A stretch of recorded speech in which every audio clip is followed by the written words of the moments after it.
पूर्वोत्तर भारत के दूरस्थ कोनों में घने वनों और नीले आकाश के नीचे एक ऐसी पहाड़ी है जो अपने भीतर सदियों पुराना रहस्य छुपाए बैठी है।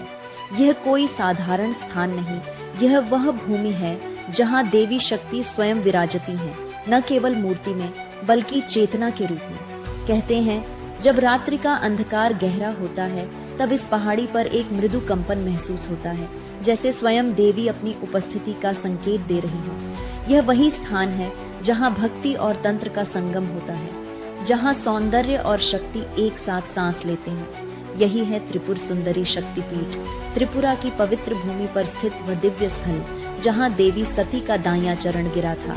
यह केवल एक मंदिर नहीं, यह शक्ति का द्वार, सौंदर्य का रहस्य और तंत्र का केंद्र है। यह है शक्ति की महागाथा का अगला अध्याय, त्रिपुर सुंदरी शक्तिपीठ।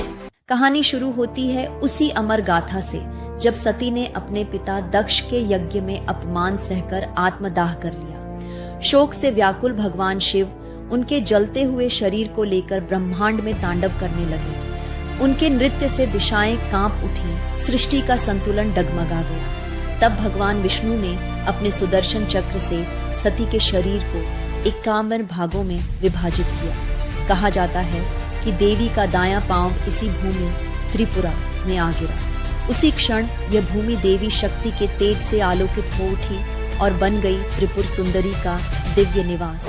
सदियों बाद त्रिपुरा माणिक्य वंश के राजा धन्य माणिक्य को एक दिव्य स्वप्न आया।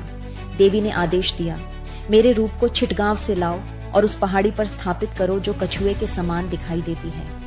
राजा ने देवी की आज्ञा का पालन किया। वह देवी की मूर्ति लाए, लेकिन जैसे ही वे इस कूर्म आकृति वाली पहाड़ी तक पहुंचे, मूर्ति वहीं रुक गई, हिली तक नहीं। इसे देवी की इच्छा माना गया कि यही होगा मेरा निवास।